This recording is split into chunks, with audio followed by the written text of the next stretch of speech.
तो last class में अपन ने वेक्टर फॉर्मूला देख लिया था, कूलम्ब्स लॉ की वेक्टर फॉर्म कैसे बनती है ना। उसके बाद अपन ने ये भी देख लिया था कि अगर मीडियम चेंज कर दो, मतलब वैक्यूम में ही अपन ने इलेक्ट्रोस्टैटिक फोर्स देखा था, तो अगर उसको किसी मीडियम वगैरह में डाल दो तो फोर्स कैसे बदलेगा वो भी अपन ने देख लिया था, ठीक है ना।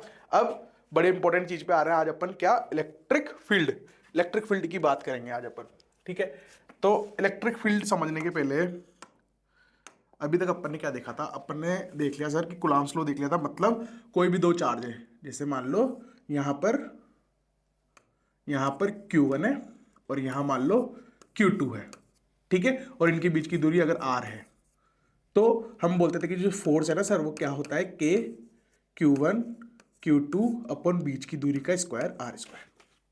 ये देखा था, ठीक है। अब एक्चुअल में इलेक्ट्रिक फील्ड है क्या, इलेक्ट्रिक फील्ड बोलता है कि यार, मतलब जिसने भी सोचा होगा इलेक्ट्रिक फील्ड का कॉन्सेप्ट पहले, तो क्या समझ में आया होगा कि दो चार्ज मिनिमम होने चाहिए तो मैं इलेक्ट्रोस्टैटिक फोर्स निकालता हूं। तब इलेक्ट्रोस्टैटिक फोर्स, मतलब इलेक्ट्रोस्टैटिक फोर्स क्या बताता है कि ये फोर्स बताएगा दो चार्जेस के बीच में लग रहा है जो, और ये एक्शन रिएक्शन होता है, ये भी मैंने बता दिया था लास्ट में। जैसे Q1 इस पे इधर लगाएगा यही फोर्स, और ये सेम फोर्स इस पे लगाएगा, Q1 Q2 के मैग्नीट्यूड पे डिपेंड नहीं करेगा। मतलब ये F यही इधर लग रहा है और यही F इधर लग रहा है। अब Q1 बड़ा हो तो ज्यादा लगेगा क्या, Q1 छोटा है तो ज्यादा लगेगा कि नहीं, Q1 Q2 का प्रोडक्ट हो रहा है वहां पे, तो कोई दिक्कत नहीं थी। तो क्यूरियोसिटी ये थी कि यार अब ऐसा मान लो कि सिर्फ एक चार्ज है Q, ये Q है, अब कोई दूसरा चार्ज नहीं है, तो फिर क्या डिफाइन किया जाए। अगर एक इकलौता चार्ज है तो फिर क्या डिफाइन किया जाए। तो अपन को ये तो पता है कि अगर मैं जैसे ही इसके आसपास चार्ज लेके आऊंगा, जैसे मान लो ये पॉजिटिव था, तो जैसे ही मैं यहाँ पे एक और पॉजिटिव चार्ज लेके आऊंगा तो फोर्स लगना शुरू हो जाएगा, है ना, फोर्स लगना शुरू हो जाएगा। और इसको जितना दूर लेके जाऊंगा उतना फोर्स कम होता जाएगा। तो कुल मिला के चार्ज लाने के पहले भी यहां कुछ कुछ तो था, जब भी तो इसको लाते ही ऐसा क्या हो गया कि इसको लाते ही फोर्स लगने लग गया, है ना। तो वो जो कुछ कुछ था ना उसको बोला इलेक्ट्रिक फील्ड। मतलब इस सिर्फ एक चार्ज की वजह से, जैसे मान लो ये नहीं है, मान लो फॉर एग्जांपल, तो ये एक चार्ज इसके आसपास एक फील्ड बनाता है। फील्ड मतलब एक ऐसा एरिया बनाता है जो कि दूरी के साथ कम होता रहता है ना, दूरी के साथ कम होता रहता है। और वो उस चीज को बोला मैंने इलेक्ट्रिक फील्ड इंटेंसिटी, मतलब हर पॉइंट पे अलग इंटेंसिटी होगी। जैसे यहां पर मान लो इस पॉइंट की बात करूं, यहां से R1 दूरी पे, और एक बात करूं मैं मान लो R2 दूरी पे, तो फॉर एग्जांपल ऐसे समझते हैं कि यहां पर एक कूलम्ब चार्ज है, समझने के लिए बस, यहां भी एक कूलम्ब चार्ज है, तो मैं यहां पे फोर्स लिखूंगा तो क्या आएगा, K Q एक कूलम्ब बटा R1, और R1 R2 से छोटा है, तो यहां पे जो फोर्स आएगा इस वाले पॉइंट पे वो क्या आएगा, K Q एक कूलम्ब ही था अपॉन R2, और R2 बड़ा था, मतलब इस वाले फोर्स की वैल्यू कम है इसकी तुलना में। क्यों, क्योंकि R2 बड़ा है और डिवाइड हो रहा है R2 से, सही ना। तो ये तो समझ में आ गया कि जैसे जैसे दूरी बढ़ रही है वैसे वैसे फोर्स भी कम हो रहा है, ये तो अपन को समझ में आ गया बिल्कुल। तो इलेक्ट्रिक फील्ड भी क्या होगी, इलेक्ट्रिक फील्ड जो इसका जोन है, जितना इसके पास कुछ भी चार्ज आएगा उतना ज्यादा इस पे इलेक्ट्रिक फील्ड लगाना शुरू करेगी। अब बात करते हैं कि इलेक्ट्रिक फील्ड डिफाइन कैसे होगी, मतलब निकालूंगा कैसे इलेक्ट्रिक फील्ड। तो इन्होंने क्या बोला कि भाई तुम तो ऐसे समझो कि जो कोई चार्ज है उसके आसपास का जो जोन है ना, उसको बोल दिया इलेक्ट्रिक फील्ड, है ना। और इलेक्ट्रिक फील्ड क्या है एक्चुअल में, इलेक्ट्रिक फील्ड नथिंग बट एक कूलम्ब चार्ज पर इसके द्वारा लगाया गया फोर्स किसी भी दूरी पर। मतलब कोई बोले कि R1 पर इलेक्ट्रिक फील्ड बताओ, तो मैं क्या करूंगा, मैं R1 दूरी पे एक कूलम्ब चार्ज अज्यूम कर लूंगा और उसे फोर्स निकाल दूंगा। तो क्या आ जाएगा, जैसे मैं लिखता हूं फोर्स, तो क्या आता, Q K Q1 Q2, तो K Q1 Q2 1 कूलम्ब था अपॉन R1। तो उसी को क्या बोला उन्होंने कि एक कूलम्ब चार्ज में अगर आपने फोर्स निकाल लिया किसी भी दूरी पे, तो इसको ही मैं क्या बोलूंगा, इलेक्ट्रिक फील्ड। अब एक कूलम्ब चार्ज का मतलब क्या है, यूनिट चार्ज। एक कूलम्ब चार्ज का मतलब क्या है, यूनिट चार्ज। तो फोर्स पर यूनिट चार्ज, ये क्या बन गया, इलेक्ट्रिक फील्ड। समझ में आया इलेक्ट्रिक फील्ड क्या बन गया। उन्होंने बोला एक कूलम्ब चार्ज में निकाल दो, तो इसको अगर मैं डेफिनेशन लिखूं इसकी, तो मैं क्या बोलूंगा कि जो फोर्स है वो पर यूनिट चार्ज, मतलब एक यूनिट चार्ज है, जैसे मान लो Q चार्ज था, इसकी जगह Q चार्ज था, तो उस Q को डिवाइड कर दूंगा, तो चार्ज मतलब फोर्स पर यूनिट चार्ज हो गया ना। अगर 10 कूलम्ब चार्ज है तो यूनिट चार्ज निकालने के लिए क्या करूंगा, यूनिट फोर्स निकालने के लिए क्या करूंगा, unit force per unit charge निकालने के लिए क्या करूंगा मैं, कि अगर 10 कूलम्ब का चार्ज है, 10 कूलम्ब चार्ज को उससे डिवाइड कर दूंगा, सही ना। कुछ भी वैसे यूनिटरी मेथड पता है ना अपन को कि ऐसे समझो कि ये Q2 है और ये Q1 है। वापस से एक बार के लिए ऐसे समझते हैं, ये Q1 Q2 पे इतना फोर्स लगा रहा है। अब मैं क्या जानना चाहता हूं कि R1 दूरी पर साहब मेरे को ये बताओ कि फोर्स पर यूनिट चार्ज क्या है इसके द्वारा। तो ये इस पर के Q1 Q2 अपॉन R1, ये तो फोर्स लगा रहा था। अब यूनिट चार्ज मतलब यूनिट चार्ज निकालना है, यूनिट चार्ज पर फोर्स निकालना है, तो इसके द्वारा इसमें फोर्स निकाल रहा था ना, तो मैं इसको डिवाइड कर दूंगा। 10 गुलाम है तो 10 से डिवाइड कर दूंगा, 50 गुलाम है तो 50 से डिवाइड कर दूंगा। इसलिए मैंने यहां क्या बोला कि 1 गुलाम चार्ज पर फोर्स निकाल लो। अभी तो बात बराबर है, तो मैं क्या करूंगा Q2 से डिवाइड कर दूंगा, तो यही क्या बन जाएगी इलेक्ट्रिक फील्ड। यही क्या बन जाएगी इलेक्ट्रिक फील्ड। समझ में आ गया इलेक्ट्रिक फील्ड क्या है? समझ में आ गया? आसान है, देखो फिर से समझाता हूं।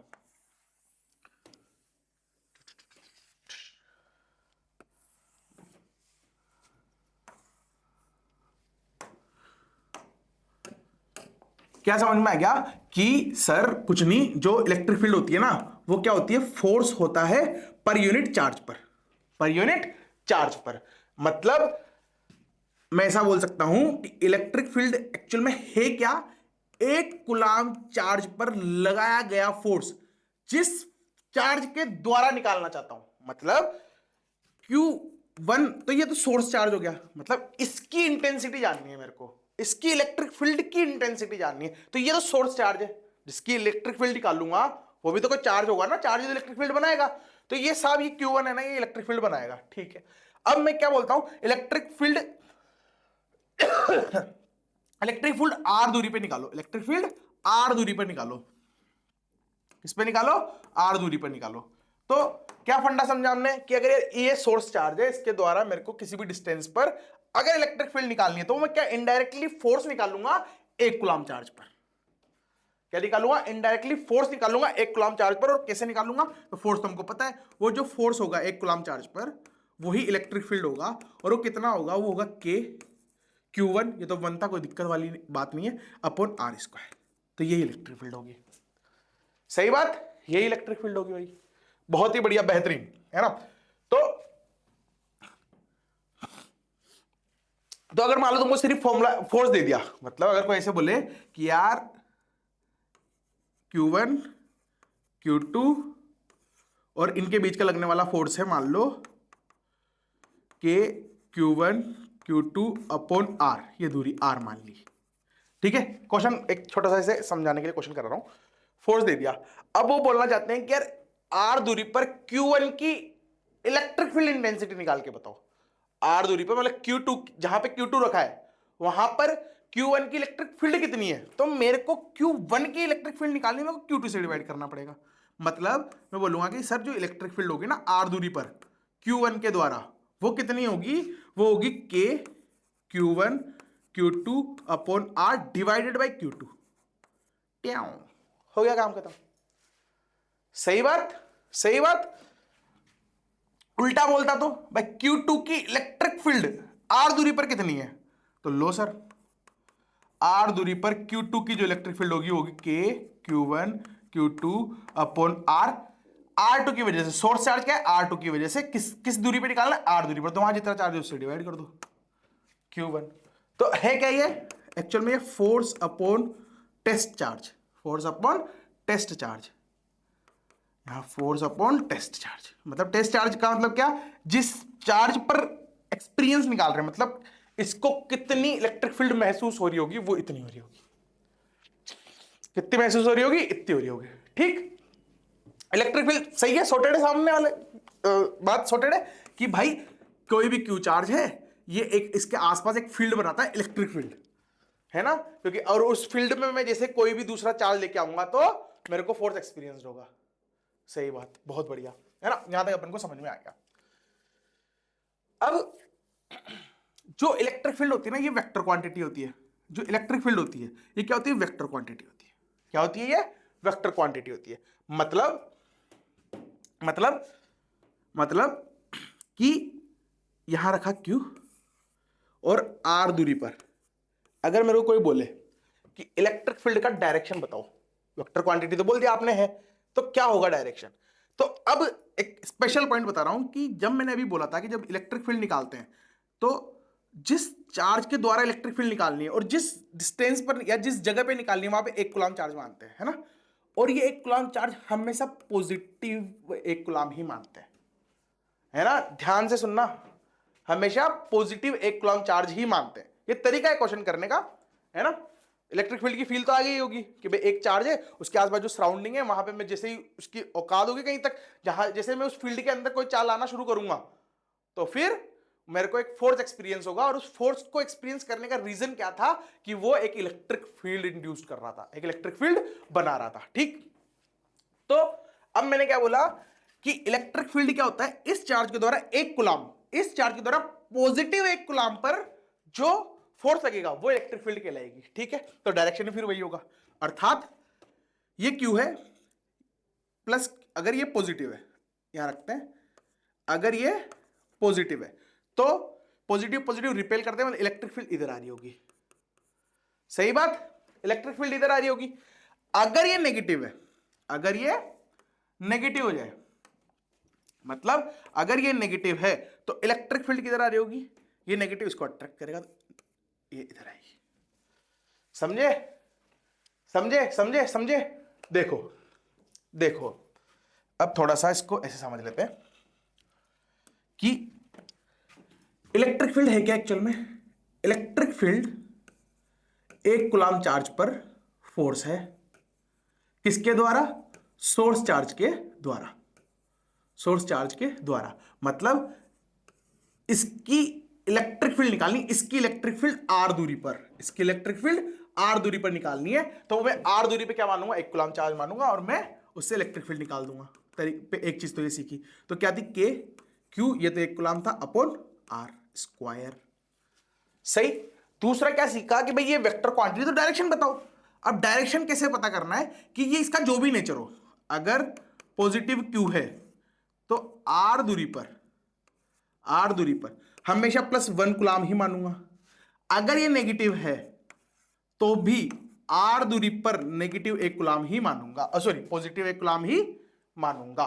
तो 1 कूलम्ब चार्ज मानना है, वो भी पॉजिटिव वाला, हमेशा सोर्स चार्ज पॉजिटिव या नेगेटिव वो फर्क नहीं पड़ता, ठीक। अब डायरेक्शन में तो महारत हासिल है हमको कि भाई ये पॉजिटिव मतलब इधर इलेक्ट्रिक फील्ड आएगी, सही बात, इधर इलेक्ट्रिक फील्ड आएगी, ये पॉजिटिव ये नेगेटिव, अर्थात इधर इलेक्ट्रिक फील्ड आएगी, सही, सॉर्टेड, बढ़िया, है ना। और ये इतना सा इलेक्ट्रिक फील्ड था, इलेक्ट्रिक फील्ड की फील यही खत्म हो गई। अब इसको थोड़ा और समझते हैं, है ना। इसको थोड़ा और समझने के पहले 1-2 क्वेश्चन करते हैं ताकि तुम्हें फील आ जाए कि बताना क्या चाह रहा हूं, है ना। फिर उसके बाद इसको और डिटेल में तोड़ेंगे भी, है ना। इसके साथ मैं चाहूं तो एक चीज और बता सकता हूं, वेक्टर फॉर्म बताऊं क्या। देखो वेक्टर फॉर्म कैसे निकालूंगा, के Q1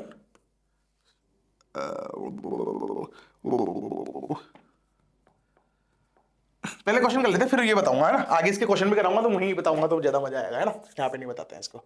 अभी क्या बोल रहा है, 2 point charge plus Q and minus Q having a charge plus Q and placed at point A and B.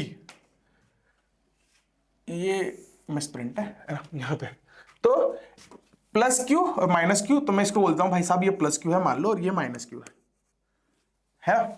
Are placed at A and B, ये ए और बी पे रखे हुए हैं, ठीक है, एज शोन इन फिगर, ठीक है साहब। Find out the electric field intensity at point C, C and D, मतलब यहां पर इलेक्ट्रिक फील्ड निकालनी है और यहां पे इलेक्ट्रिक फील्ड निकालनी है। इलेक्ट्रिक फील्ड इंटेंसिटी हर पॉइंट पे अलग अलग होती है, जाहिर सी बात है ना। जिससे दूरी बढ़ेगी वैसे इलेक्ट्रिक फील्ड की इंटेंसिटी भी कम हो जाएगी, मतलब वो फोर्स कम एक्सपीरियंस करना शुरू कर देगा। जैसे आप दूरी बढ़ाओगे तो मैं जितना दूर सोर्स चार्ज से जितना दूर चार्ज रखूंगा उतना ही कम उस पर इलेक्ट्रिक फील्ड इंटेंसिटी लगेगी, अर्थात उस पर उतना ही कम फोर्स लगेगा, है ना। चलो चलो साहब चलो, तो फिर पहले सी पे निकाल लेते हैं। तो ये साहब ये पॉजिटिव थे, ये भी, ये पॉइंट, अब मेरे को इस पॉइंट पे निकालना है, इस पॉइंट पे निकालना है, तो मैं इस पॉइंट पे क्या बोलूंगा, मान लो कि यहां पे पॉजिटिव 1 कूलम्ब रखा है, मान लो यहां पर पॉजिटिव 1 कूलम्ब रखा है, वो प्लस इस प्लस को रिपेल कर देगा, मतलब इधर आएगी उसके द्वारा, मतलब ई ए इलेक्ट्रिक फील्ड ए आएगी इधर, सही है। और और इसके द्वारा +1 कूलम और ये माइनस का Q, मतलब ये ऐसे अट्रैक्ट करेगा, तो इधर आएगी ई बी। वेक्टर भी लगा देते हैं येलो, सही है। अब वेक्टर है तो वेक्टर एडिशन करना पड़ेगा, अर्थात मतलब इसमें से इसको माइनस, कौन सी ज्यादा होगी पहले बताओ, ई बी ज्यादा होगी ई ए? दोनों का मैग्नीट्यूड तो सेम है ना, +Q और -Q का मैग्नीट्यूड तो सेम है, तो डिस्टेंस किसकी ज्यादा है, इससे इसकी डिस्टेंस ज्यादा है, मतलब ए के द्वारा लगाई गई वाली कमजोर होगी इसकी तुलना में, सही है। तो ई बी माइनस ई ए करना है, मतलब मेरे को ई बी का मैग्नीट्यूड माइनस ई ए का मैग्नीट्यूड करना है, ये मेरा आंसर होगा, है ना, ये मेरा आंसर होगा। ये क्या होगा, electric field at C point है ना, इलेक्ट्रिक फील्ड एट सी होगा, सही। मैग्नीट्यूड, डायरेक्शन किधर आएगा, डायरेक्शन किधर आएगा, ये बी वाला बड़ा है, मतलब रिजल्टेंट जो आएगा वो इधर आएगा, ई नेट, ई नेट इधर आएगा, सही है, ई नेट इस डायरेक्शन में आएगा, सही ना। अब कर लेते क्वेश्चन, क्या दिक्कत है। ई बी, बी के द्वारा एक्स दूरी पे, तो के क्यू अपॉन एक्स माइनस के क्यू अपॉन 3x, तो ये क्या है, EC, ये क्या है, EC। के क्यू कॉमन ले लो, के क्यू मतलब इसको चाहो तो ऐसे लिख लो, के क्यू बाई एक्स तो कॉमन आ गया, 1 माइनस 1/3, इसको लिखना चाहो तो इसको 2/3, तो 2KQ/3x भी लिख सकते हो, ये क्या आ गया, EC। सी पॉइंट पर इलेक्ट्रिक फील्ड, डायरेक्शन किधर है, डायरेक्शन इसका इस डायरेक्शन होगा, इधर, सही है ना, सही।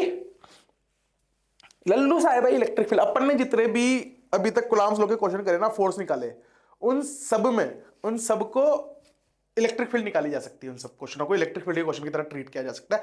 जिन दो पॉइंट के फोर्स का मतलब जैसे सेंटर पे क्या बोल रहे थे अपन कि सेंटर पे नेट फोर्स निकालो इन चार्जेस के द्वारा, किसी एक पॉइंट पे उन सारे चार्ज के द्वारा फोर्स निकालो, तो हर उस जगह क्या रखना है, पॉजिटिव 1 कूलम, और वहां पे फोर्स निकाल लेना है और जोड़ लेना है, वेक्टर एडिशन कर लेना है, काम ही खत्म, सही है ना।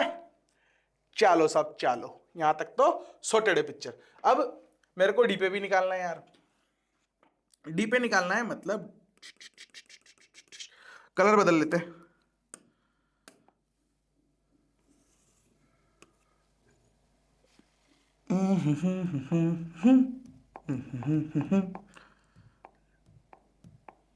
आसमां को छू लूं, तितली बन उड़ूं। देखो ये -Q, यहां पे क्या करना है, यहां निकालना है, वहां पे +1 कूलम मान लो, सही है, वहां पे +1 कूलम मान लो, ये -Q है, मतलब ये इसको अट्रैक्ट करेगा, अर्थात इधर आएगी इलेक्ट्रिक फील्ड, इधर आएगी इलेक्ट्रिक फील्ड EB, इधर आएगी EB, सही है।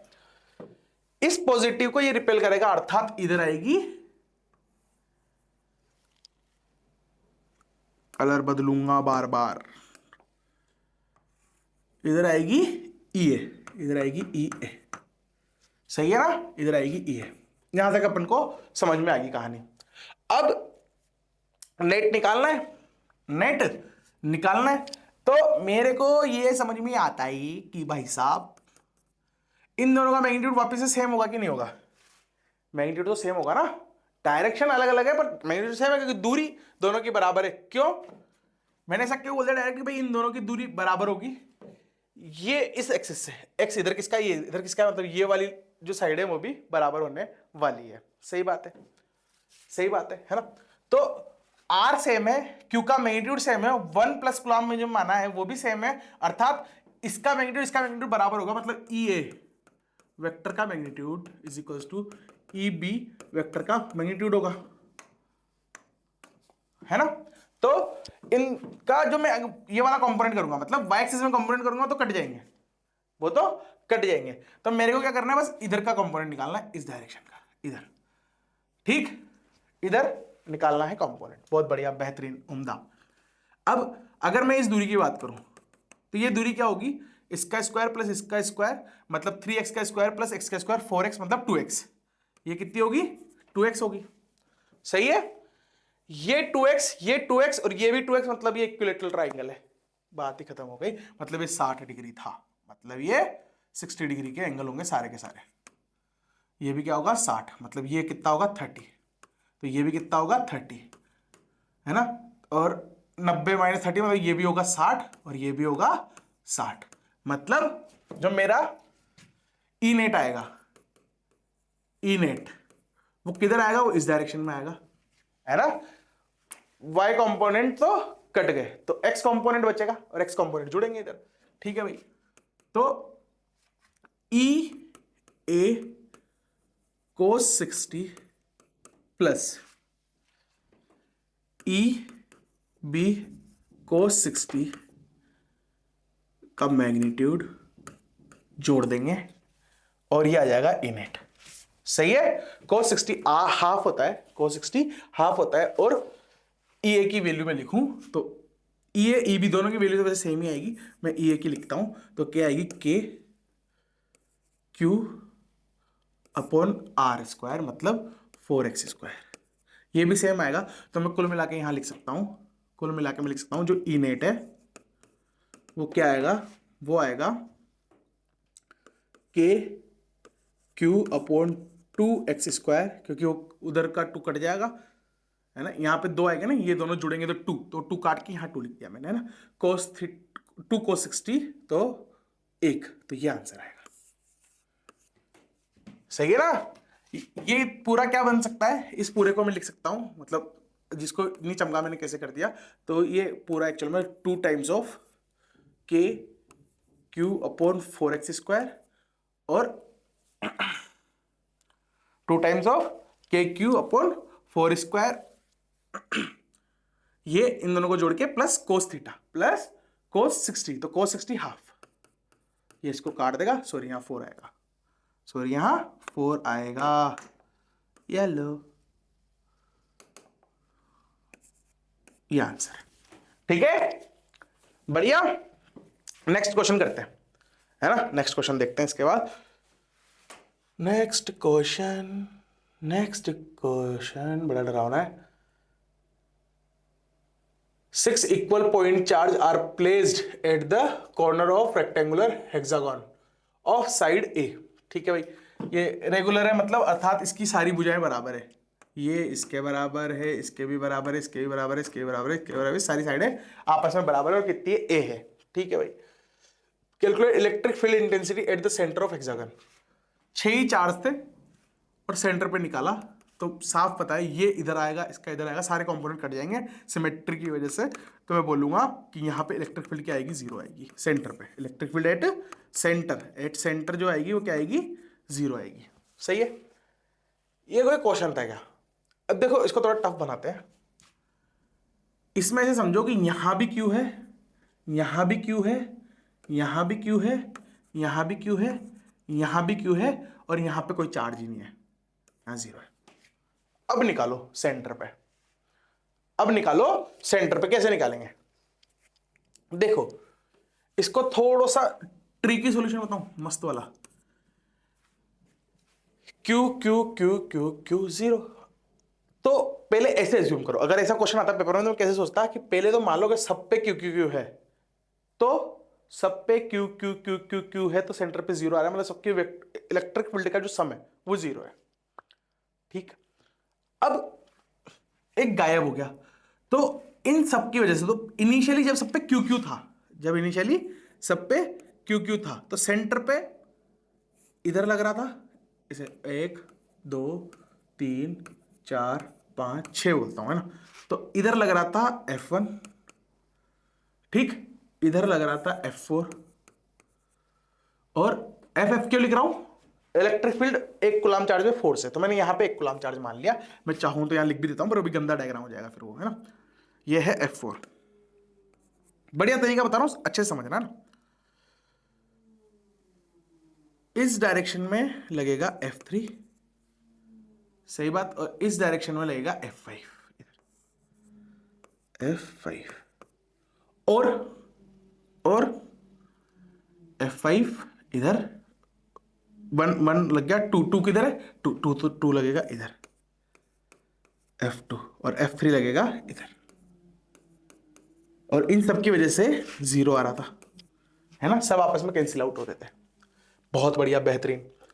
अब वैसे तुम चाहो तो सारे ये इनका कंपोनेंट भी कर सकते हो, 360 के 6 टुकड़े कर दो, है ना, 60-60 डिग्री के वो बन जाएंगे, फिर उनको रिजोल्व कर दो एक डायरेक्शन में, इस डायरेक्शन में करना पड़ेगा, है ना।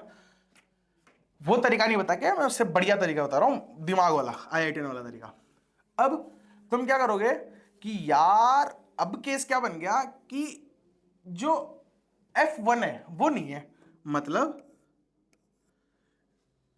इधर तो F3 लग ही रहा है, इधर F5 भी लग रहा, इधर F4 भी लग रहा है, और इधर F3 भी लग रहा है, और इधर F2 भी लग रहा है,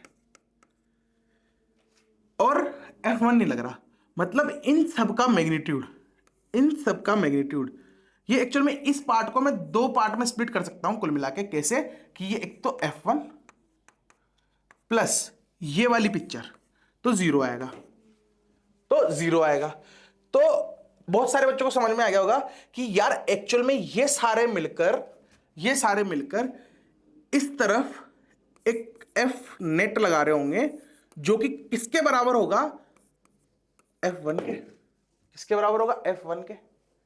नहीं आया क्या समझ में यार, ये सारे जीरो कब हो रहे होंगे, मतलब ये जो है, ये वाले जो सारे फोर्स है, इनका जो रिजल्टेंट है वो इसके अपोजिट है। जब भी तो कटा होगा, जब भी तो जीरो बना होगा, है ना, जब भी तो कट के जीरो बना होगा। तो इन सब का एफ नेट अगर मैं बोलूं, तो इन सब की वजह से एक एफ नेट इधर आ रहा होगा, और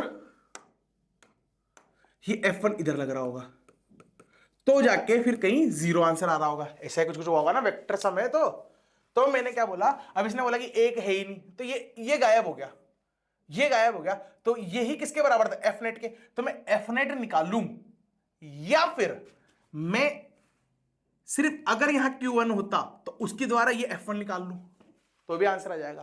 तो F1 is equal to F net होगा। मैग्नीट्यूड की अगर मैं बात करूं तो F1 का जो मैग्नीट्यूड होगा वो बराबर होगा एफ नेट के, और वो ही किसके बराबर होगा, वो ही किसके बराबर होगा। तो मैं ये निकाल लेता हूं। तो ये ए है, ए है, ए है, सारी दूरी ए है, तो इसको मान लो x, निकाल दे सकता है, मैं तो x मान रहा हूं ऐसे ही, है ना। तो ये आ जाएगा कितना, के एक्स अपॉन आर स्क्वायर, के एक्स अपॉन सॉरी के क्यू अपॉन एक्स का स्क्वायर, ये आंसर। तो तुम एफ नेट निकालने बैठोगे, इससे तो बढ़िया है ये निकाल लो, ठीक है। अब अगर दो चार्ज गायब कर देता, तो अगर मैं बोल देता कि यार हटाओ ये भी जीरो है, ये भी जीरो है, तो कैसे करता, ये भी जीरो है तो कैसे करता। तो इन सब का रिजल्टेंट इन दोनों के रिजल्टेंट के बराबर होना चाहिए था। तो मैं इन दोनों का रिजल्टेंट निकाल के उससे माइनस कर दूंगा, क्योंकि इतने सारों को सोल्व करने से तो बढ़िया है ना मैं दो कर लूं, है कि नहीं है, सही बात। अगर यहां पे चार्ज अलग अलग अलग अलग होते तो ये Q1 होता, Q2 होता, Q3, मैग्नीट्यूड अलग अलग होते सारे चार्जेस की, फिर तो सेंटर पे वैसे जीरो नहीं होता, फिर तो करना ही पड़ता, है ना। सिमेट्री की वजह से तो सेंटर पे जीरो हुआ चार्ज, ठीक मेरे भाई, ठीक है, आ गया समझ में। पता है एक्चुअल में जब मैं पढ़ाता हूं ना तुमको, तो मैं ऐसे टीचर बन के नहीं पढ़ाता, मैं बड़ा भाई मतलब सीनियर होता है ना कॉलेज का, ये क्लास में ऐसे दोस्त होते हैं, है ना। तो जब मैं पढ़ता था, मेरे दोस्त मेरे से पूछते थे, तो मैं उसको तरीका बताता कि यार मैं ऐसे सोच के सोल्व कर रहा हूँ इसको। तो जो मेरा दोस्त का छोटा भाई था, वो भी मतलब मेरा एक दोस्त था, नाम लेना पता नहीं सही रहेगा कि नहीं रहेगा यहाँ पे, वो मैं हमारे घर मेरे घर पे रहता था, वो भी जेई की तैयारी करता, रहने वाला वो मेरी मासी के गाँव का था। तो वो बंदा तो मैं मतलब उसके भाई को जो बताता था, तो मैं उसको ऐसे ऐसे समझता था कि यार मैं इसका भाई हूं, और मेरे को इसको तरीके बताने करना कैसे क्वेश्चन। तो मैं यहाँ पे एज ए टीचर नहीं पढ़ा के एज ए बड़ा भाई पढ़ाता हूँ कि भाई ये तरीके समझो, थ्योरी कॉन्सेप्ट तो हर जगह मिल जाएंगे, पर ये तरीका जो मैं बता रहा हूं, ये तरीका बड़ा भाई बता सकता है, कोई टीचर नहीं बता सकता, है ना। समझ नहीं पाएगा, कैच नहीं कर पाएगा, ये एज ए स्टूडेंट ही, अभी मैं एक तरह खुद को स्टूडेंट ही मानता हूं, तो स्टूडेंट ढूंढते हैं भाई जुगाड़, टीचर थोड़ी, टीचर तो तरीके समझाने की कोशिश करते हैं, मैं जुगाड़ समझाने की कोशिश करता हूं। और ये जुगाड़ नहीं है एक्चुअल में, ये कोर जुगाड़ है, मतलब एकदम मैथमेटिकल जुगाड़ है, मतलब कॉन्सेप्चुअल बेस्ड जुगाड़ है ना। तरीके क्वेश्चन को आसानी से कैसे करें, ये टीचर नहीं बता पाएगा, तुम्हारा बड़ा भाई बता पाएगा, ठीक है ना। चलो अब ई एक्स ग्राफ। अब देखो यार, अब इलेक्ट्रिक फील्ड थोड़ा क्वेश्चन करके थोड़ी सी फील्ड आ गई तुमको कि इलेक्ट्रिक फील्ड वो है, 2-3 क्वेश्चन करके ये भी समझ में आ गया होगा कि यार वो सिमेट्री के जो अपन ने क्वेश्चन किए थे वैसे वैसे इसके क्वेश्चन भी किए जा सकते हैं, है ना। जिसने भी पुराने लेक्चर नहीं देखे वो देख लेना, है ना, बड़े ताकतवर लेक्चर है वैसे वो, है ना। अब देखो, अब अपन को ये तो समझ में आ गया कि यार जो इलेक्ट्रिक फील्ड होती है ना वो 1 कूलम्ब चार्ज पर, पॉजिटिव 1 कूलम्ब चार्ज पर फोर्स होता है, पॉजिटिव 1 कूलम्ब चार्ज पर फोर्स होता है इलेक्ट्रिक फील्ड, है ना, सोर्स चार्ज के द्वारा। सोर्स चार्ज मतलब जिस चार्ज की वजह से इलेक्ट्रिक फील्ड निकालना चाहते हैं वो, ठीक। और इलेक्ट्रिक फील्ड का जो फॉर्मूला निकल के आया वो आया सर कि K source charge upon R square, R क्या है अपॉन आर स्क्वायर, और आर क्या है, किस पॉइंट तक दूरी निकालनी है, मतलब ये सोर्स चार्ज है क्यू और इससे आर दूरी पर ई है, तो ये ई ये है। सही सही यहां समझ में आ गया। तो अब मैं इसको देखूं तो इलेक्ट्रिक फील्ड किस पे डिपेंड करती है, ये डायरेक्टली प्रोपोर्शनल है या इनवर्सली प्रोपोर्शनल है आर स्क्वायर के। सही बात, सही बात। तो अगर मेरे को कोई बोले कि ई एक्स का डायग्राम बनाओ, मतलब ई आर का बनाते हैं, पहले ई एक्स का बनाऊंगा, मतलब ई एक्स क्या है, आर ही तो एक्स है ना। पहले अभी तुम ऐसे समझो बस इतना सा, बहुत गहराई में लेके जाऊंगा इस इन ग्राफ्स में, है ना, तो अच्छे से समझना एकदम दिमाग खुला रख के। पिछले साल के कुछ कुछ क्वेश्चन देखोगे पीआईक्यूज, तो तुम्हें समझ में आ जाएगा कि यार मैं क्या बताना चाह रहा हूँ, है ना। एज इट इज उठ के आ जाते हैं, ये पता है तो बहुत सारे ऑप्शन एलिमिनेट कर सकते हो और आंसर टिक कर सकते हो, ठीक है। इस पे मानो इलेक्ट्रिक फील्ड और ये मान लो आर है, ये मान लो आर है। अब जैसे आर कम होगा ई बढ़ेगी, और अगर तुम ऐसे फील भी करो साथ में कि तुम साथ में से फील भी करो, तो मैं यहां पे चार्ज रख देता हूं ताकि तुम्हें और मजा आए समझने में, दिल गदगद हो जाना चाहिए तुम्हारा। यहां पे रखा है क्यू और ये आर दूरी है, इधर आर जा रहा हूं, है ना, यहां रखा है क्यू, इधर आर जा रहा हूं। अब मेरे को एक चीज समझाओ कि जितना दूर जाऊंगा उतनी तो इलेक्ट्रिक फील्ड की इंटेंसिटी कम होती जाएगी, मतलब यहां पर सबसे ज्यादा ताकतवर इलेक्ट्रिक फील्ड रहेगी, फिर यहां पे थोड़ी कम हो जाएगी, फिर यहां पे और थोड़ी कम हो जाएगी, और यहां गई मरी जाएगी लगभग ऐसे, और कहीं जाके बहुत दूर इंफिनिटी पे क्या हो जाएगी, जीरो।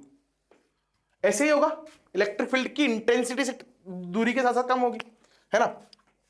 तो जितना क्यू के नजदीक रहूंगा उतनी इंटेंसिटी मैक्सिमम रहेगी, अर्थात यहां से इलेक्ट्रिक फील्ड चलेगी और अरे और इंफिनिटी की ओर जाते जाते जीरो पे जीरो हो जाएगी ऑलमोस्ट। तो ये ऐसे बनेगा डायग्राम इसका, है ना, इसका ग्राफ ऐसे बनेगा। देखो यार, तुम मेरे से काइनेमेटिक्स वगैरह पढ़ते हो ना, तो मैं ग्राफ पे बहुत फोकस करता हूँ, ग्राफ बहुत जल्दी विजुलाइज कराते हैं चीजें, है ना। मेरे को ऐसा लगता है कि मेरी यूएसपी है कि मैं विजुलाइज अच्छा कर पाता हूँ, तो विजुलाइज ऐसे ही, क्योंकि फंडे क्लियर होने चाहिए, ग्राफ अच्छे से आने चाहिए, तो ये कुछ कुछ टूल्स होते हैं जो बताएंगे तुम्हें कि जल्दी कैसे सोचना है, क्लियरिटी के साथ कैसे सोचना है, ठीक है। तो ई के जितना नजदीक उतनी ई की वैल्यू ज्यादा, और जितना दूर उतनी इलेक्ट्रिक फील्ड की वैल्यू कम होगी, और इनवर्स स्क्वायर है, तो तुमने वो हाइपरबोला पढ़ा होगा तो वहां पे तुम्हें समझ में आया होगा, है ना। जिसने पढ़ा है, अभी यहां गणित घुसाऊंगा तो तुम्हारी पिक्चर बन जाएगी। तुम तो ऐसे समझो कि ऐसा कर्व बनेगा और न्यू इन्फिनिटी की तरफ, जैसे जैसे आर बढ़ेगा तो इन्फिनिटी की तरफ जाके जीरो हो जाएगी, तो टच नहीं करेंगे इसको यहाँ पे, है ना, क्योंकि इन्फिनिटी तो अपने बस की बात नहीं है ना, देखना, ठीक। ये हो गया। अब थोड़ा सा इसको एक्सटेंड करते हैं, मतलब मैं क्या बोलना चाह रहा हूं कि अगर ग्राफ तुम्हें ऐसे दे दे कि भाई इधर तो आर आपने पॉजिटिव मान लिया, आर इधर नेगेटिव भी तो हो सकता, माइनस आर, ये आर बोलो या एक्स बोलो बात बराबर है ना, मैं आर के हिसाब से बता रहा हूं, फॉर्मूले में आर लिख दिया था मैंने। तो अब कैसे बनेगा, अब कैसे बनेगा, देखो इलेक्ट्रिक फील्ड सोर्स चार्ज के द्वारा, ये सोर्स चार्ज क्या मान रहा हूं मैं, पॉजिटिव, इस सोर्स चार्ज क्या मान रहा हूं मैं, पॉजिटिव, है ना। नेगेटिव भी मान के देख लेंगे, अभी पॉजिटिव मान लेते हैं ना, ताकि तुम्हें ऐसा नहीं लगे कुछ छोड़ दिया। पता है जेई करने का तरीका सबसे बेस्ट क्या है ना, कि तुम्हें जैसे यहां मैंने पॉजिटिव लिखा तो तुम्हारे दिमाग में फटाफट आना चाहिए नेगेटिव क्या है, और टीचर ने बताया तो कहीं से पता करो पर नेगेटिव पे क्या होगा, क्यूरियोसिटी जग रही तो पता करो उस चीज को, तभी तुम्हारे फंडामेंटल एकदम ताबड़तोड़ हो जाएंगे, ठीक है। चलो वापस मुद्दे पे आते हैं भाई। तो ई की वैल्यू ज्यादा होगी कब, जब उसके पास होगा, तो मतलब या तो ग्राफ ऐसे बनेगा,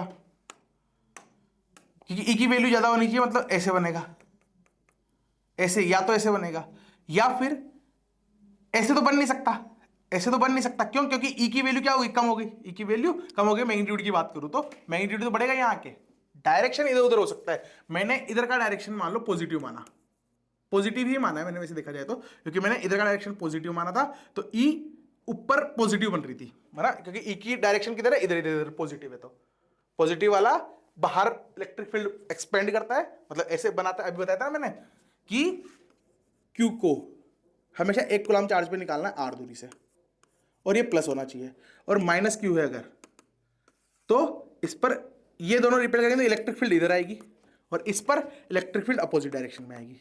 ये भी बताया ना मैंने, तो वही बात यहां पे बोल रहा हूं। तो ये पॉजिटिव है तो इसकी इलेक्ट्रिक फील्ड इस डायरेक्शन में आएगी, इधर वाले डायरेक्शन में। वैसे मैग्नेट होता शायद, ठीक है ना। तो ई इस डायरेक्शन में पॉजिटिव मानिए, अब मैं ई उस डायरेक्शन में देखूंगा, उस डायरेक्शन में, तो ई तो नेगेटिव हो गया। ई तो नेगेटिव का मतलब ऊपर वाला तो आ नहीं सकता, तो नीचे कहीं बनेगा, इधर बनेगा, इधर बनेगा, वो देखते हैं, पर ऊपर तो बन नहीं सकता क्योंकि ई इस डायरेक्शन में नेगेटिव हो जाएगी, है ना। मैग्नीट्यूड बढ़ेगा, मैग्नीट्यूड जिस तरह आर कम होगा उतना मैग्नीट्यूड तो बढ़ जाएगा, बट डायरेक्शन अपोजिट हो गया भाई, क्योंकि इस डायरेक्शन में पॉजिटिव बना और E is a vector quantity. सही बात है, तो ऐसे तो नहीं बन सकता। अब या तो ऐसे बने या ऐसे बने, पर ये दोनों ऐसे नहीं बन सकते। क्यों? मतलब ऐसे बनेगा या फिर ऐसे बनेगा, ये पॉसिबिलिटी है ना, बनेगा तो कर्व। अब यहां पर ई क्या है? मिनिमम, यहां तो ऑलमोस्ट जीरो है, तो यहां से चालू हो नहीं सकता, क्योंकि आर कम होगा तो ई जीरो थोड़ी हो सकता है। ई मैग्नीट्यूड तो बढ़ेगा तो नीचे से चालू होगा, तो इतना तो समझ में आ गया। जो ग्राफ बनेंगे ना, जो ग्राफ बनेंगे वो नीचे से चालू होंगे, इतना तो हमको समझ में आ गया भाई। इतना तो अपन को समझ में आ गया कि जो ग्राफ बनेंगे वो नीचे से चालू होंगे, मतलब जो ग्राफ है या तो ग्राफ ऐसे बनेगा या फिर ग्राफ ऐसे बनेगा, इन दोनों में से एक पॉसिबिलिटी होगी। और बच्चे को भी पता है भाई, आर तो नेगेटिव ले रहा हूं, साफ साफ इस तरफ आर के नेगेटिव डायरेक्शन में, तो इधर तो ग्राफ बनने से रहा, तो इधर तो ग्राफ बनने से रहा, मतलब ये कर्व बनेगा, मतलब ये कर्व बनेगा, तो ये आंसर है, ये आंसर है। समझे? तो कुल मिला के मैंने क्या बोला? कुल मिला के मैं ऐड कर लेता हूं स्लाइड, है। तो कुल मिला के मैंने ऐसे बोला तुमको कि भाई साहब क्यू चार्ज है पॉजिटिव, और ये डायरेक्शन मैंने माना पॉजिटिव, तो कार्टेशियन प्लेन पर ई आर, और हमको ये पता है कि जो ई है वो इनवर्सली प्रोपोर्शनल है आर स्क्वायर के, यहां तक गणित पता है। तो इसका ग्राफ जो बनेगा वो ऐसे बनेगा, और मैंने बहुत बढ़िया तरीके से तुमको समझा दिया ये कि आर जितना कम होगा उतना ई का मैग्नीट्यूड ज्यादा होगा, और आर जितना ज्यादा होगा उतना ई का मैग्नीट्यूड कम होगा, और इन्फिनिटी बजाय कहीं जीरो हो जाएगा। सही बात है। और आर नेगेटिव इस तरफ ले लो अगर आर को, तो आर तो नेगेटिव लो, ग्राफ तो इस तरह भी बनेगा। अब जैसे आर कमजोर, मतलब आर इधर है, आर इधर है, तो कोई बच्चा यूं सोच सकता है यूं क्यों नहीं बना दिया, यूं ऐसे भी तो बन सकता है। ऐसे भी आर का मैग्नीट्यूड ज्यादा है, आ सकता है ना ऐसा डाउट, आर का में तो मैग्नीट्यूड तो ज्यादा है, पर ई पॉजिटिव है भाई, और E is a vector quantity. E का इधर मैंने पॉजिटिव माना है, तो अर्थात ई उस तरफ, ई उस तरफ मैं नेगेटिव मानूंगा, तो ई की वैल्यू नीचे आएगी, तो ये पलटी मारेगा, और जो ग्राफ बनेगा वो ऐसे बनेगा, जो ग्राफ बनेगा वो ऐसे बनेगा। सही बात, बढ़िया भाई, बढ़िया पढ़ा रहा हूं ना, आ रहा है ना समझ में? व्यूज वगैरह तो नहीं आ रहे? पढ़ तो लो, बढ़िया तो पढ़ो। ठीक है, दूसरा देखते हैं, यहां तक समझ में आ गया। अब क्या हो सकता है कि यार ठीक है, इतना तो समझ में आ गया, अगर 2-4 ले दो तो कचरा तो कितना भी आ सकता है ना दिमाग में। तो थोड़ा सा ऐसे करते हैं अब, कि मान लीजिए कि जो Q है वो 1 और 2 Q है, मान लो 2 Q है दोनों। अच्छा नेगेटिव वाला बताऊं ना मैं तुमको, मैंने बोला था नेगेटिव वाला बताऊंगा, तो फिर अब यहां समझते हैं। अगर मान लो माइनस क्यू होता, अगर मान लो माइनस क्यू होता, वैसे तो होमवर्क भी दे सकता हूं मैं ये, पर मैं कर देता हूं, है ना। ये R और ये E, ठीक है। अब बताओ कैसे बनेगा, कैसे बनेगा। तो यार अगर ये साहब नेगेटिव है तो इलेक्ट्रिक फील्ड का डायरेक्शन R दूरी पे हमेशा अपोजिट होगा, R के अपोजिट होगा। तो E तो नेगेटिव होगा स्टार्टिंग में, तो ऐसे कहीं आ रहा होगा। नहीं आया क्या समझ में? E का डायरेक्शन अब नेगेटिव हो जाएगा क्योंकि माइनस क्यू है। अभी थोड़ी देर पहले फिर बताया था, ये वाली फंडे की बात कर रहा हूं कि नेगेटिव है तो E का डायरेक्शन उसकी तरफ होगा, नेगेटिव होगा, R के अपोजिट में। R वेक्टर समझते हो क्या? R वेक्टर कैसे लिखते हैं? R वेक्टर देखो, R वेक्टर समझाता हूं। R वेक्टर क्या है? जिस पॉइंट पे निकालना है वहां पर हेड आएगा, तो ये R वेक्टर बन गया। सोर्स चार्ज से जिस पॉइंट पे निकालना है वो, तो R वेक्टर के अपोजिट है, सही है ना? R वेक्टर के अपोजिट है इलेक्ट्रिक फील्ड, ठीक? ठीक है, ठीक है, ठीक है, कंफ्यूज तो नहीं हो ना? चलो अब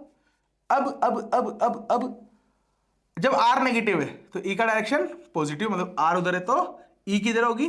E किधर होगी? इस तरफ, इस तरफ, इस तरफ, पॉजिटिव पॉजिटिव पॉजिटिव इस तरफ होगी, तो ऐसे होगा। सही है ना? ग्राफ समझ में आ रहा है ना? कमेंट कर देना अगर कोई ग्राफ समझ में नहीं आया तो मैं शॉर्ट में बना के डाल दूंगा वापिस से, है ना? ये मेरे हिसाब से यहां तक क्लियर है चीजें, है ना? यहां तक चीजें क्लियर है। कौन से कलर से लाइन बनाऊं?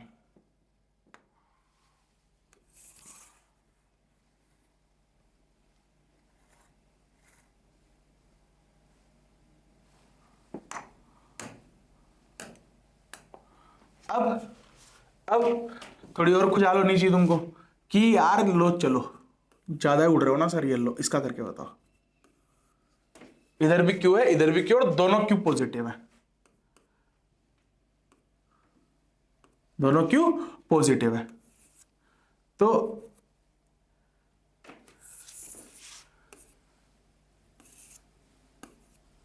धीरे धीरे मेरे डायग्राम अच्छे होते जा रहे हैं, तुम्हें पता है, मेरे को लगता है ऐसा। पहले मैं सीधी लाइन नहीं खींच पाता था इस बोर्ड पे, ठीक है, पर अच्छी बात है। तो ये ई है इसकी, ये ई है इसकी, ठीक है। तो ये पॉजिटिव है, तो अभी मैंने देखा यार कि यार सर पॉजिटिव साइड पे तो इधर का तो कोई लफड़ा ही नहीं है, येलो इधर तो कोई लफड़ा ही नहीं है, ऐसा बनेगा, सही है ना? ऐसे बनेगा, बहुत बढ़िया, बेहतरीन, उम्दा, ये आ रहा है। और नेगेटिव साइड में कैसे बनेगा कि यार दोनों पॉजिटिव पॉजिटिव, अर्थात बनना तो ऐसा चाहिए था, बनना तो ऐसा चाहिए। ये भी पॉजिटिव, तो इधर तो ऐसे ही बनेगा और इधर ऐसे बनेगा। यहां तक तो इसके बेस पे समझ में आता है। अब तुम थोड़ा सा देखो तो इस पॉइंट की अगर मैं बात करूं, इस पॉइंट की, तो वो प्लस क्यू यहां मानो प्लस 1 कूलम चार्ज, इस पॉइंट की बात कर रहा हूं। तो ये इस पे इधर फोर्स लगाएगा और वो इस पे इधर फोर्स लगाएगा। तो यहां बीच में एक ऐसा पॉइंट होगा जहां पर इधर लगा, इसको ए बोल दो, इसको बी बोल दो, तो इधर फोर्स क्यू बी के द्वारा, इधर फोर्स क्यू ए के द्वारा लगा, है ना? क्यू बी क्यू ए, मतलब यहां कहीं इस पॉइंट पर कहीं ना कहीं ऐसा पॉइंट आएगा जब ये दोनों बराबर हो जाएंगे, मतलब एफ क्यू ए का मैग्नीट्यूड एफ क्यू बी के बराबर होगा।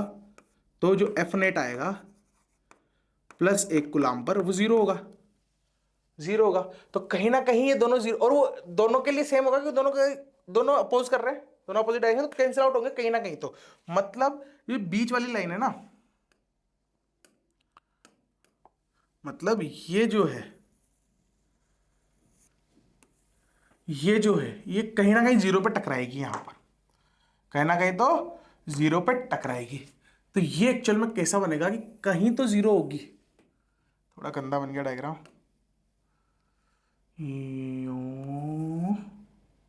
अरे यार अभी तारीफ की थी खुद की, ऐसे बनेगा, सही है। और यहां कहीं एक पॉइंट होगा जहां पे इलेक्ट्रिक फील्ड जीरो होगी, जहां पे इलेक्ट्रिक फील्ड जीरो होगी, सही बात है, जहां पे इलेक्ट्रिक फील्ड जीरो होगी। अब थोड़ा सा और इसको पॉलिश करते हैं, तो इसको बोलते हैं x1, और इसको बोलते हैं x2। अब मेरे को ये बताओ x1 ज्यादा होगा या x2 ज्यादा होगा? x1 ज्यादा होगा या x2 ज्यादा होगा? तो यार एक्चुअल में कैसे पता करूंगा कि जिसकी औकात ज्यादा है? अगर मैं बोलूं कि मैग्नीट्यूड ऑफ QB वो ज्यादा है मैग्नीट्यूड ऑफ QA से, तो इसका मैग्नीट्यूड ज्यादा है तो इधर कहीं बैलेंस होगा, मतलब जो x2 होगा वो बड़ा होगा x1 से। सही बात है, जो x2 होगा वो x1 से बड़ा होगा अगर इसके मैग्नीट्यूड ज्यादा है तो, मतलब जिसका जितना ज्यादा मैग्नीट्यूड उतना ही वो उसको खिसका देगा।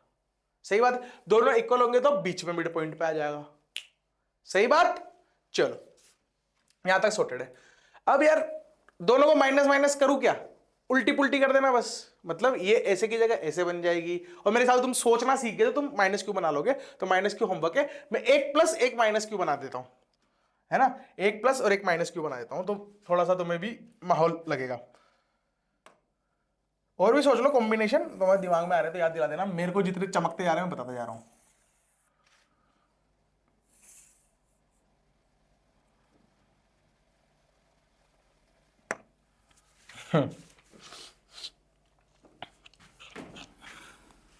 तो अब ऐसे मानते हैं कि यार एक प्लस क्यू ले लो और एक माइनस क्यू ले लो। चलो एक प्लस क्यू ले लो और एक माइनस क्यू ले लो, है ना।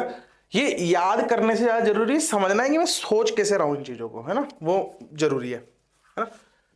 डायग्राम याद करना है तो किताब में पढ़ लो, याद कर लो, है ना। वैसे हर किताब में मिलते भी नहीं है। ठीक है चलो कोई नहीं, काम की बात, नो बकवास। यहां आएगा ई, यहां भी आएगा ई, यहां भी आएगा आर। चलो भाई चलो, मेरे को इतना तो पता है कि ये प्लस क्यू है ना, तो ऐसे तो बनना है, ऐसे तो बनना है। और ये माइनस क्यू है, माइनस क्यू का है मेरे को पता है, तो इधर का ऐसे बनेगा और इधर का कहीं ऐसे बनेगा। अब मुद्दा ये है, अब मेरे को डाउट जो है वो डाउट यहां पर है कि यार इस वाले पॉइंट पे क्या होगा, जीरो हो पाएगी नहीं हो पाएगी? ये भी तो सीन है, जीरो हो पाएगी कि नहीं हो पाएगी, ये भी एक मुद्दा है। तो यार ये कैसे करूंगा मैं? तो मेरे को एक चीज समझते हैं अपन, इस पॉइंट की बात करते हैं वापस से। यहां क्या है, +1 कूलम, ठीक, यहां +1 कूलम है। ये +1 कूलम को अपनी तरफ खींचेगा, मतलब इसकी तरफ से इलेक्ट्रिक फील्ड इधर आएगी। इसको बी बोलते हैं, इसको ए बोलते हैं समझने के लिए। तो इधर ई बी लगेगा और ये पॉजिटिव है, तो ये क्या करेगा, रिपेल ही करेगा, तो इधर ही आएगा ई ए बी, है ना। अब दोनों वेक्टर का डायरेक्शन सेम है तो कहीं भी जीरो हो सकता है क्या? क्योंकि हमेशा एड होगा, जिससे दूर जाऊंगा ई ए की वैल्यू कम होती जाएगी, मैग्नीट्यूड कम होता जाएगा, पर जुड़ेंगे तो सही हमेशा, मतलब जीरो तो नहीं हो सकता। इतना तो समझ में आ गया, मतलब कहीं पर भी इस लाइन पर, इस लाइन पर, इस लाइन पर ई इक्वल्स टू 0 नहीं हो सकता। ये तो श्योर 100% श्योर है कि ये तो पॉसिबल ही नहीं है, क्योंकि जुड़ रहा है ना। इस पर कैंसिल आउट हो रहे थे इसलिए जीरो हो गया था, इस पर तो हो ही नहीं सकता। अब तो क्या ग्राफ ऐसे बनेगा? हाँ, क्योंकि दूरी के साथ इसकी ई की वैल्यू घटेगी, इसकी ई की वैल्यू घटेगी दूरी के साथ। मतलब एक्चुअल में इसका ग्राफ होगा कैसा? जीरो नहीं हो सकता पर मिनिमम तो हो सकता है। ई की वैल्यू जीरो नहीं हो सकती पर मिनिमम तो हो सकती है ना। अब देखो इस तरफ रहूंगा तो इसकी बहुत ज्यादा वैल्यू रहेगी। मैं अभी मानता हूं कि इनका मैग्नीट्यूड सेम है, एक बार इनका मैग्नीट्यूड अलग भी कर देंगे।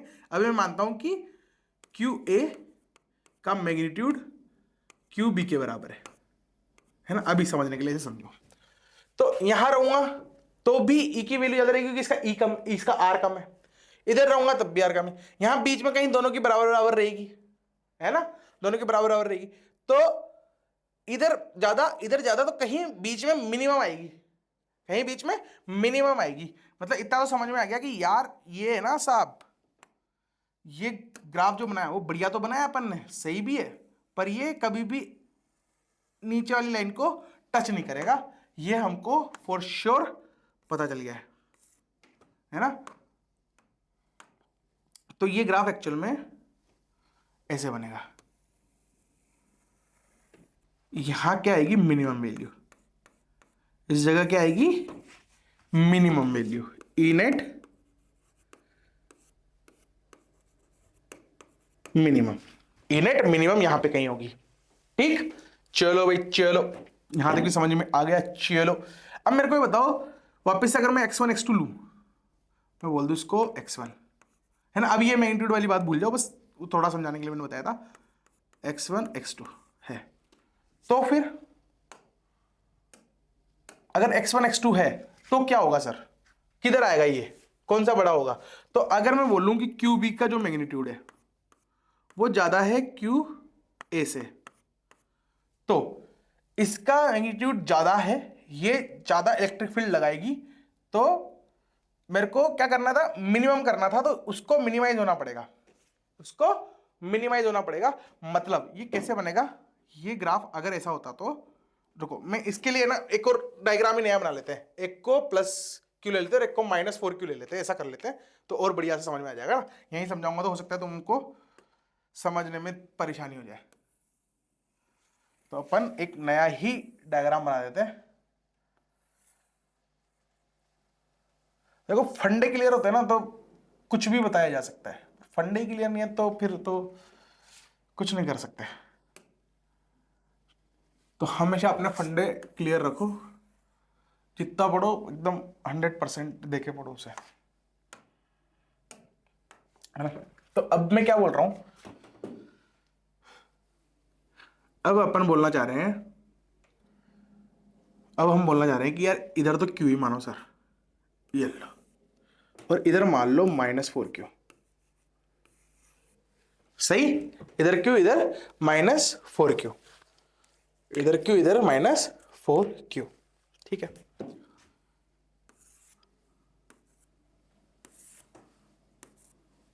ये ई, ये ई, और ये ऐसा कुछ कुछ, ठीक है। इसको नए पेज में कर देंगे यार, यहां पे जगह नहीं है तो मजा नहीं आएगा।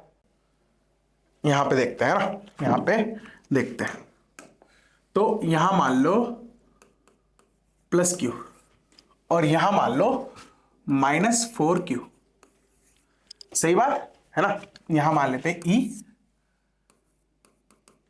और यहां मान लेते हैं e,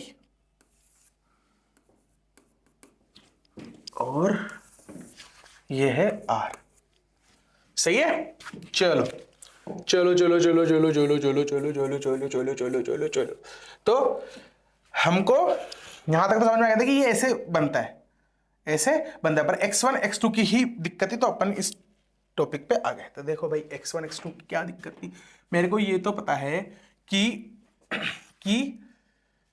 ये इसका कर्व बनना कैसे चाहिए था, इसका कर्व बनना चाहिए था, रुको इसको व्हाइट कलर से करते हैं जैसा अपन करते आ रहे हैं।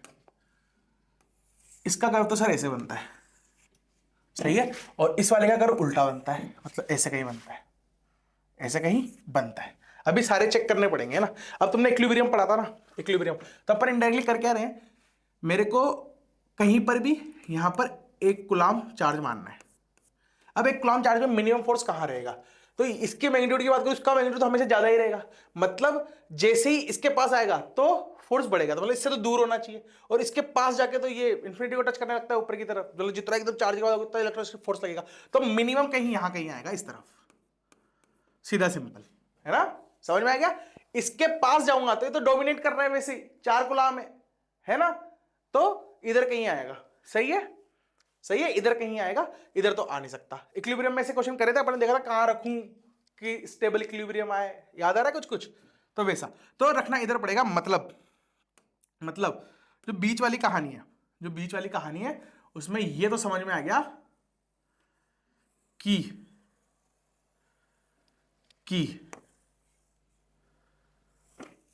जो डायग्राम होगा वो